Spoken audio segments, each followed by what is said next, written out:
বন্ধুরা সকালবেলা ফের আজকেরও হুড়ুহুড়ি করে রান্নার জোগাড় করছি, রান্না বসিয়ে দিচ্ছি। অল্প মোয়াতি মাছ ধরেছিল, মানে ছোটো ছোটো মাছ জাল দিয়ে ধরেছিল, আর একটা জাপানের পুঁটি পড়েছিল। তো তোমাদের দাদাভাইয়ের জন্য আমি অল্প করে রান্না করে রেখে আর বার হবো, একটা জায়গাতে যাবো আজকে একজনের সাথে দেখা করতে। তো তোমরা দেখতে থাকো, আমি রান্নাটা করে নিই। তো আমি কার সাথে দেখা করতে কাদের বাড়িতে যাবো তোমরা অবশ্যই দেখতে পাবে। এই দেখো, এটা জাপানের পুঁটি,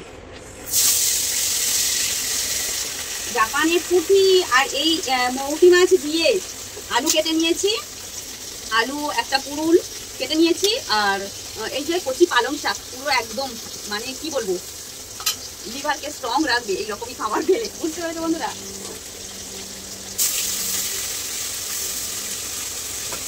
তো আমি রান্নাটা করে নিই, তারপর তাড়াতাড়ি, মানে কি বলবো, এত তাড়াতাড়ি করে আমি রান্না বসিয়েছি। মানে হুট করে ঠিক করলাম যে আজকে বেরিয়ে যাই, মানে সব কিছু হুট করে, আগে থেকে কোনো প্ল্যান ছিল না যে তাহলে সকাল সকাল উঠে সকাল সকাল রান্না করে নিয়েছেন।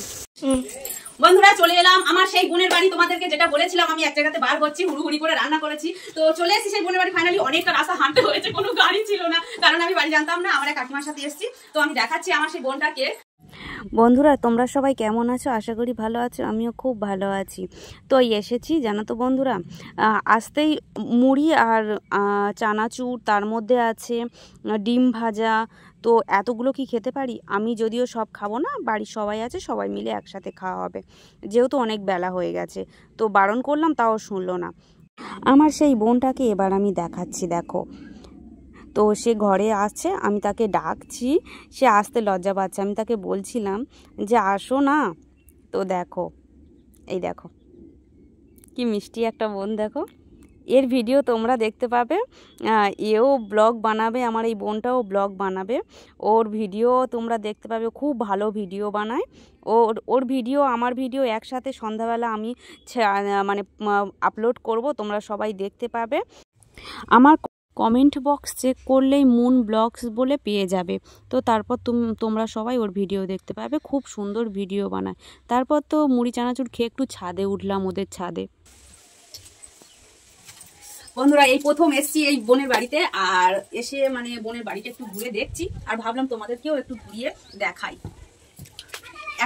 একটা জিনিস দেখাই তোমাদেরকে। এখানে এত শিয়ালের উপদ্রব, তো দেখো যখন এই সিঁড়িপোর্ট গুলো করে, ওরা ইচ্ছা মতো মারে মারে মারে মারে মানে গর্ত করে করে উঠেছে ছাদের সিঁড়িপোর্টটা। ওহ, আরো একটা জিনিস দেখাই, দেখতে আসো দেখতে আসো। এই দেখো, এই দেখো বেল, এখন পাকেনি, কাঁচা, কি বড় বড় হয়েছে। এই দেখো কত বড় বড়, দেখি ডালটা ধরি, বেশ মজা, কি মজা, দেখো কত বড়, দারুণ। এইটা থেকে ওইটা আরো বড়, এইটা থেকে এইটা আরো বড়। এই দেখো কি বড়, দেখো না, দারুণ দারুণ, খুব সুন্দর। পিছনে বাঁশবাগান আছে, বাঁশবাগানের তো মানে সারাক্ষণ সেই রকম হাওয়া, বাঁশবাগানের হাওয়া সারাক্ষণ। দেখো কত সুন্দর।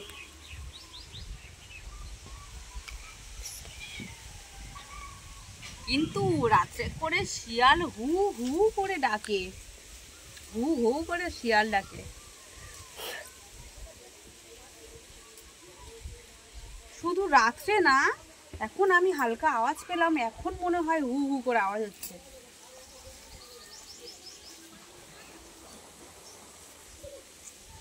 চলো নিচে নেমে যাই, ভাত খাওয়ার জন্য ডাকছে অনেকবারে। দুপুর হয়ে গেছে বলে তো ভাত বাড়ছে, তাই উঠে হাত ধুয়ে নিচ্ছি। দেখো এত সুন্দর একটা চচ্চড়ি বানিয়েছে, তো শীতের সবজি দিয়ে চচ্চড়ি বানিয়েছে, আরও অনেক কিছু জানো তো বন্ধুরা। তো একে একে দেবে, তোমাদেরকে একে একে দেখাচ্ছি কি কি করেছিল। আর রান্না তো সত্যি খুব সুন্দর রান্না করতে পারে, এত সুন্দর রান্না করতে পারে। এই যে আমার পাশে ছোট্ট সোনা একটা বাচ্চা, এইটাই হচ্ছে আমার বোনের ছেলে। দেখো কি সুন্দর চাঁদ মুখ, চাঁদের মতো মুখ। আমি বললাম যে তুমি একটু দেখাও তোমার মুখটা, বললো যে আমি হাতটা ধুয়ে নিই, এবার দেখাচ্ছি। এই দেখো, ওরে বাবা, চাঁদের মতো বাবু সাহেব বসেছে। আর আমার ওই পাশে আছে পিসিমা, মানে ওই যে আমার বোন আছে না, মুনের পিসি শাশুড়ি। তো বন্ধুরা খাওয়া তো আরম্ভ করে দিয়েছি। আর আমি খুব মাছের মাথা খেতে পছন্দ করি, মাছের মুড়ো। ও আমাকে একটা বড় মাছের মুড়ো দিয়েছে, যদিও খাচ্ছিলাম, তোমাদেরকে লাস্ট শেয়ার করলাম। বন্ধুরা বাটি ভর্তি করে মাংস দিয়েছে, এতগুলো কি মাংস খাওয়া যায়? তো আমি বলছিলাম এতগুলো খেতে পারবো না, তবুও দিয়েছে। তো যাই হোক, যতটুকু পারবো ততটুকুই খাবো। আর তারপরে তো জানো তো বন্ধুরা, অনেক বেলা হয়ে গেছে, বাড়ি যাওয়ার সময়ও হয়ে এসছে। বন্ধুরা বোনের বাড়ি থেকে বেরিয়েছিলাম, বেরিয়ে তারার মধ্যে এতটা একটা চাপে আছি, চিন্তার মধ্যে আছি যে তোমাদের সাথে বার হওয়ার সময় সেই মুহূর্তটা শেয়ার করতে পারলাম না। প্লিজ কিছু মনে করো না। তো আমি বেরিয়ে চলেও এসেছি, আমাদের রাস্তাতেই চলে এসেছি। তো ভাবলাম তোমাদেরকে জানানো যাক, যেহেতু আমি গেছিলাম। তো আমি চলে এসেছি বন্ধুরা। ভিডিওটা কেমন লাগলো? ভালো লাগলে প্লিজ সবাই অনেক অনেক ভালোবাসা দিও। টাটা, সবাই সুস্থ থেকো, ভালো থেকো।